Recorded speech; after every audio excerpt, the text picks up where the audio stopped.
L'étape qui est en phase de finition et qui apportera la touche grandiose au complexe, c'est la réalisation des toboggans. 4 pistes qui, entremêlées les unes aux autres, donneront le tournis aux vacanciers.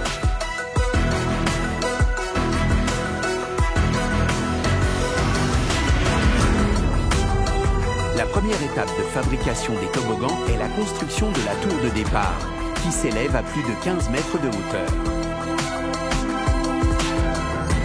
Puis, 8 poteaux de tailles différentes seront fixés sur la dalle béton au point très précis indiqué par les géomètres. Ils sont confectionnés en acier galvanisé, c'est-à-dire résistant à la corrosion et aux attaques chimiques. Sur ces piliers se trouvent des jambes de force, sortes de bras articulés qui permettent de maintenir les pistes par le dessous grâce à un système de fixation par écrou. Tous les éléments sont fixés petit à petit, du bas vers le haut. Chaque élément de piste en polyester a été fortement pressé dans des moules afin de donner ce rendu brillant aussi bien à l'intérieur qu'à l'extérieur du toboggan.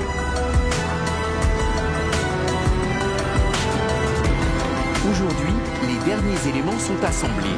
Ce sont les tubes les plus gros, ceux qui serviront à glisser avec de grosses bouées. L'équipe espagnole, spécialisée dans le montage de ces structures, travaille dur, sous une chaleur avoisinant les 40 degrés, pour livrer les toboggans dans les temps. Généralement, ils vont préassembler 3-4 éléments au sol, et chaque bloc ensuite est gruté pour ensuite être positionné à son emplacement sur la partie concernée du toboggan. Le grutier va exécuter une manœuvre délicate pour acheminer cet énorme ensemble de toboggans jusqu'à son emplacement final où il sera solidement ancré. Alors chaque toboggan, on a un joint caoutchouc qui est mis avant le serrage entre 2 éléments et ensuite on a un joint silicone qui est pratiqué à l'intérieur de la piste pour finir l'étanchéité et surtout pour que les gens ne se frottent pas au niveau du dos ou autre dans le toboggan. Une manœuvre délicate et périlleuse pour l'équipe d'assemblage. Perchés sur la structure avec des blocs de plusieurs tonnes vacillant dans les airs, ils doivent être précis dans leurs gestes. Des milliers d'écrous et de boulons viennent fixer les toboggans entre eux et sur les jambes de force. Un mécano géant où l'homme paraît bien minuscule. Ces mégastructures de loisirs, comme les bassins, n'ont pas été choisies par hasard et ne doivent ressembler à aucune autre. Généralement, on gère les toboggans par rapport à la hauteur de départ d'un toboggan. C'est-à-dire que le client souhaite un départ à 5, 6, 10, 12, 15 mètres de hauteur. Et après, en fonction de ça, en fait, on adapte sur mesure le toboggan par rapport à la hauteur de départ. Donc le même toboggan peut très bien partir à 3 mètres de haut, comme il peut partir à 12 mètres de haut. Avec son départ à 15,60 mètres de hauteur, le Spaceball devrait ravir les plus téméraires.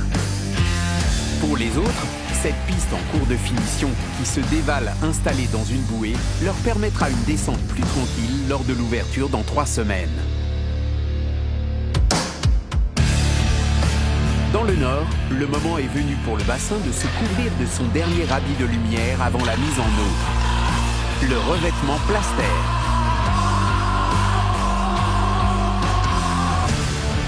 C'est une couche très spéciale et unique en son genre. L'idée a été ramenée des États-Unis par Gérard, mais réinventée avec ses équipes pour donner aujourd'hui une formule qui donne à l'eau toute sa splendeur et son éclat. Ce sont des cristaux de marbre, pas de poudre de marbre, surtout pas souvent j'entends les gens poudre de marbre. Poudre de marbre, c'est rien du tout. C'est le chip, c'est ce qui est les déchets. Alors nous, ce sont des cristaux, donc calibrés. Ça veut dire que c'est d'une valeur supérieure. Après, ce sont des ciments, on utilise des ciments, mais spéciaux. C'est du ciment blanc prisomère, très performant.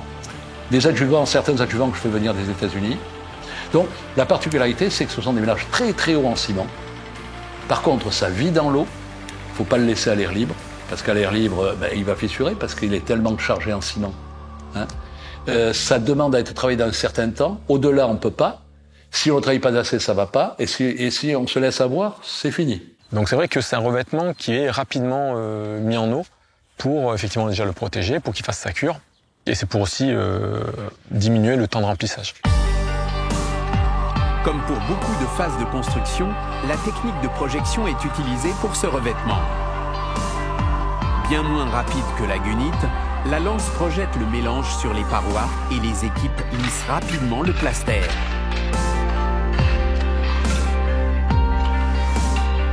Après les murs, ils peuvent enduire le sol et marcher dessus grâce à des sortes de crampons installés sous leurs chaussures. Ainsi, le travail avance très vite et le bassin devient éclatant de blancheur.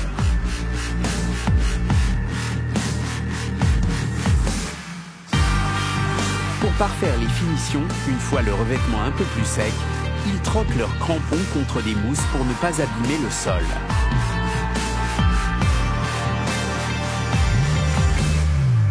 Après toutes ces phases de travaux, les deux complexes sont bientôt prêts à être livrés. Les éléments d'entretien ont été installés pour garantir aux parcs aquatiques une eau irréprochable. Pour qu'un bassin fonctionne correctement, le cycle de l'eau commence par son évacuation. Soit par skimmer, soit par bombe de fond en aspiration, ou bien par débordement dans un réseau de tuyaux gravitaires qui n'utilisent pas d'énergie de pompage. Pour les grands parcs aquatiques et lorsque beaucoup de personnes se baignent, une forte quantité d'eau doit sortir du bassin pour compenser la masse des gens. Elle se dirige alors vers un bac tampon qui permet de stocker le surplus et de le réinsérer plus tard, une fois les personnes sorties de l'eau. Une pompe aspire alors le liquide du bac tampon vers le local technique et l'eau passe dans d'énormes filtres à sable pour supprimer les impuretés. Puis, la pompe à chaleur chauffe l'eau.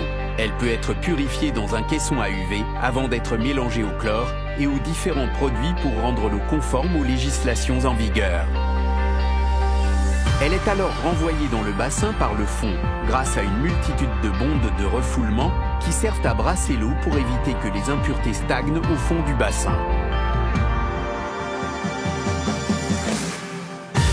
Dans les locaux techniques, tout est prêt à quelques jours de l'ouverture. Les filtres sont en fonctionnement, les bassins ont été remplis d'eau. Le temps est venu d'essayer les installations et d'admirer le résultat.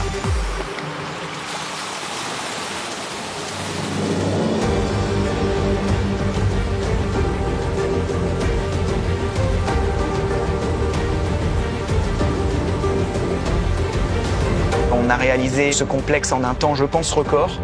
En 7-8 mois, le complexe était sorti de terre et quasiment terminé.